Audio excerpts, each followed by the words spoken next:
Magandang hapon mga bata. Magandang hapon din po, ma'am. Bago natin simulan ang ating talakayan, huwag kalimutan ang mga pamantayan sa ating sulit-aralan na dapat isulit. At may larawan na ito. Anong ipinapakita ng unang larawan? Umupo ng maayos. Ang pangalawang larawan. Taas ang kanang kamay kung gustong sumagot. At ang panghuli, Makinig ng mabuti. magaling mga bata. Ngayon,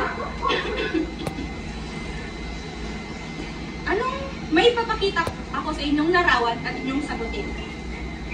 Ano kaya ito? Gian? Basket po, ma'am. May idea ba kayo kung saan nanggaling ito? Wala po, ma'am.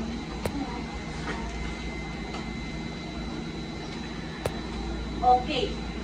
Ano? Kung tanong na tayo sa pangalawang larawan. Anong bansa ang nasa larawan? Joanna? China po, ma'am. Tama. May idea na ba kayo kung saan nanggaling ang basket na ito? Gian? Sa China po, ma'am. Magaling!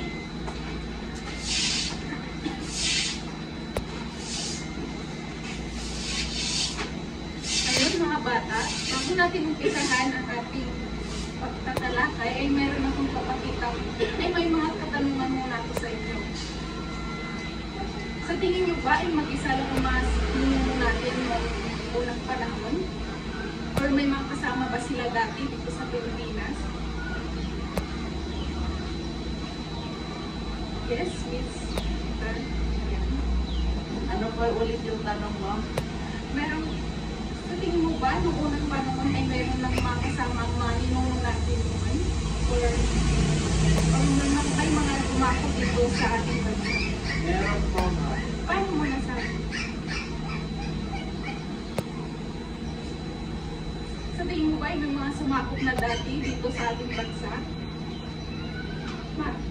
Yes? Sinakop po tayo ng Espanyol, Amerikano at Japanese po. Magaling. Ngayon meron ako yung papakitang larawan sa inyo. Ano sa tingin nyo ang bagay na ito? Yes? Porcelana po, ma'am. Magaling.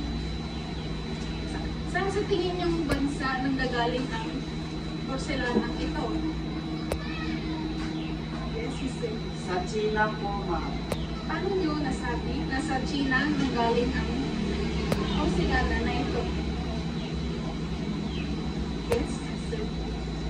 Dahil nag-original po ang mga Lucky Charms at Fenshu sa kanila at nakita na rin po sila ng mga ball na may darnong gaya sa iyong pinakita na larawan, ma'am. Magaling.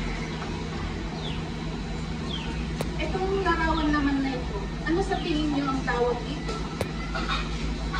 Yes, sister. Maria po, ma'am. Tama. Saan sa tingin niyo galing ang barya ito? Obserbaran nyo na mabuti ang barya at sa tingin nyo saan ito galing? Saan bansa ito nanggagaling? Yes, China po. Paano mo nasabi na sa China galing ang baryang ito?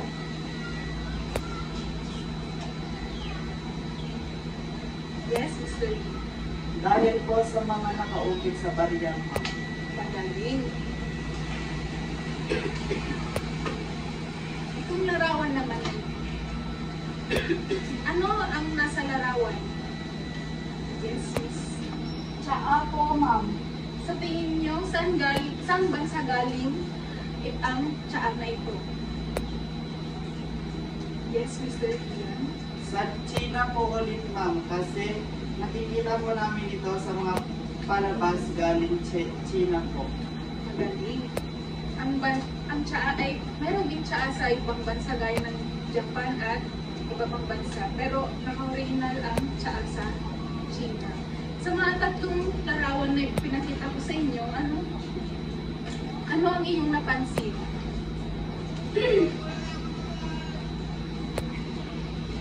Yes, Miss Sally. Ipinapakita mo po ang mga kagamitan mula sa China. Galing. Itong larawan naman na ito, lumako naman tayo sa tawag dito. Ano sa tingin nyo ang nasa larawan? Yes, yan. Mga pampalasa po, ma'am. Okay. Sa tingin nyo, anong bansa nanggagaling or na-influensyahan tayo ng Pilipino sa mga pampalasa? Anong bansa kaya nanggagaling? Ay, bago ko itanong yun, ano sa tingin nyo ang dahilan kung bakit ginagamit ang pampalasa?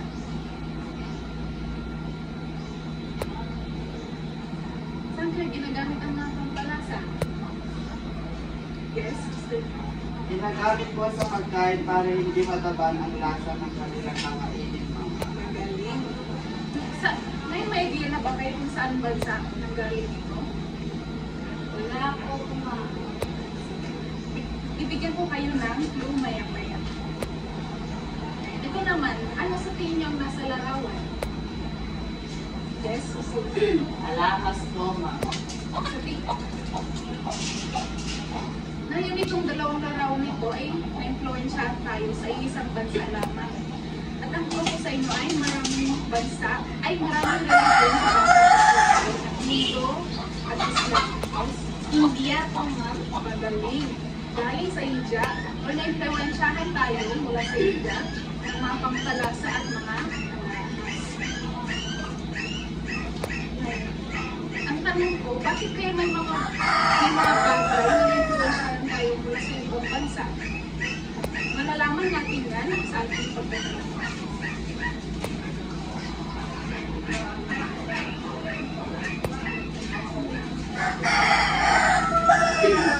Ngayon mga bata, atin nang talakayin ang paksa sa araw na ito tungkol sa ugnayan ng sinaunang Pilipino sa mga piling bansa sa Asya. Maaari niyo bang ilarawan ang iyong mga ito? Yes. Yan po ay mapa ng China at Pilipinas. Tama.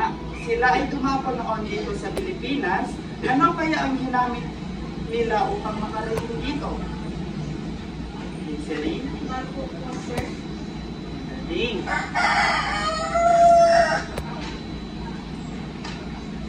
Ang tawag sa barkong sinakyan nila ay John, isang sinaunang barkong Chino. Noon pa man, bago nakarating ang mga Kastila, may mga barkong ganito na dumadaong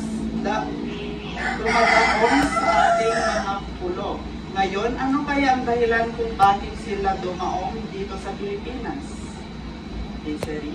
Dahil po sa likas na yaman ng Pilipinas po. Paano nyo nasabi na dahil ito sa likas na yaman ng Pilipinas?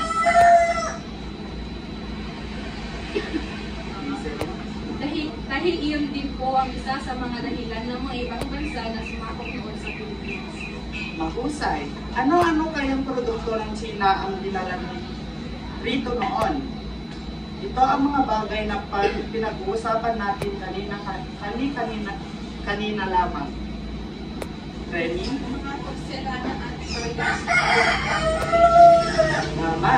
At ano naman kaya ang ipinagpalit ng ating mga ninuno sa mga hitsik? Desiree? Sa tingin ko po, perlas, ginto, alamang gamos.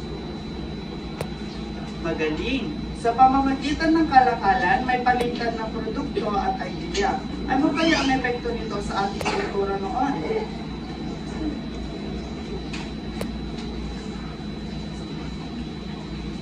Remy? Mas dumami po ang gamit natin. Nalaman natin yung mga bagay na galing sa ibang bansa. Magaling.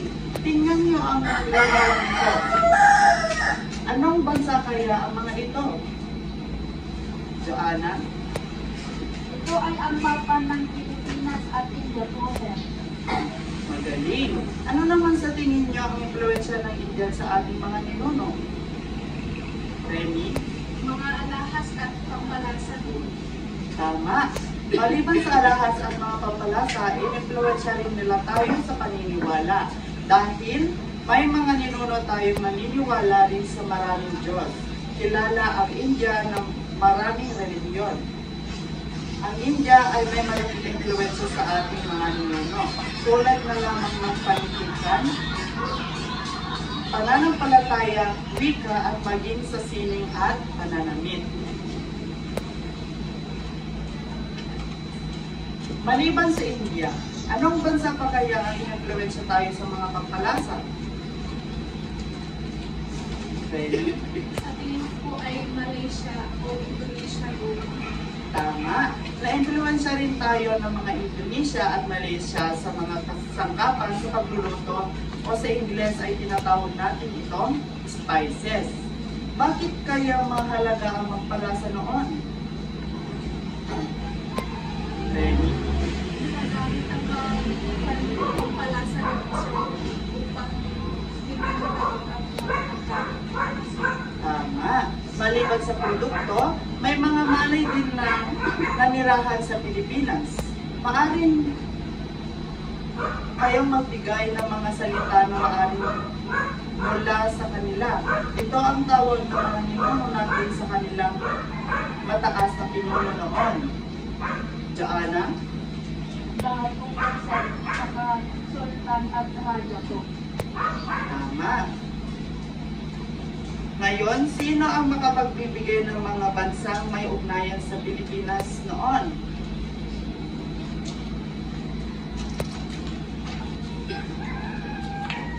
Remy? China, India, Indonesia, at Malaysia o mga bansa sa Timog Silangan Asia. Magaling. Maaari niyo bang ano-anong uri ng ugnayan ang mayroon tayo sa kanila? Joanna?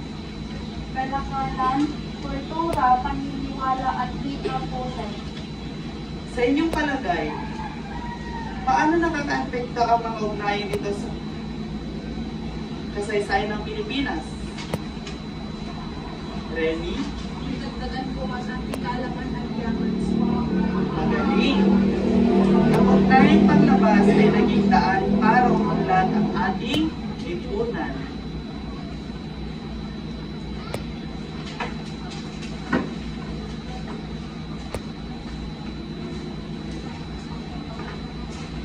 Mga bata, naaalala pa ba ninyo kung ano ang tinalakay natin kanina?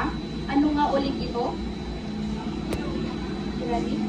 ang ugnayan ng sinaunang bayang Pilipino sa ilang piling bansa sa Asia. Kung ganun, maaari ba kayong magbigay ng mga naintindihan nyo sa ating tinalakay? Yes, ready? Ang natutunan ko po tungkol dito ay ang pakikipag-ugnayan ng mga Pilipino sa ilang piling bansang Asia at pagkalakalan at mga produkto galing sa ibang bansa. Tama. Sa tingin ninyo, may malaking ambag ba ito sa ating bansa? Penny? Opo, Ano-ano kaya ang ambag nito sa ating bansa?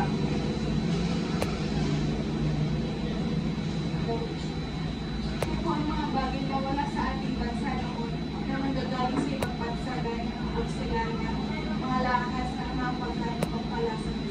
Magaling mga bata. Para sa inyong aktibidad,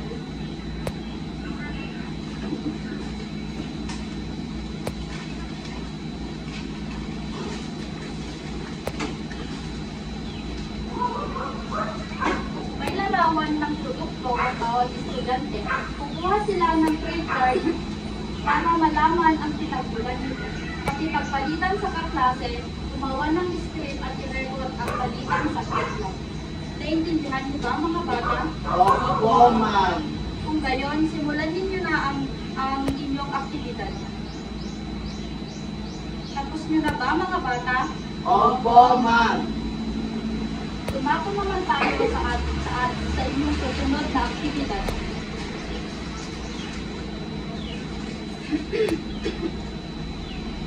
Gamit ang Venn diagram, paghambingin ang dalawang bansa ang may mas malaking epekto sa kasaysayan ng Pilipinas. Ilagay sa magkabilang bilog ang pagkakaiba nito at sa gitna naman ang pagkakapareho nito. Tapos nyo na ba mga bata? Opo, ma'am. At dyan nagtatapos ang ating Galing na yun.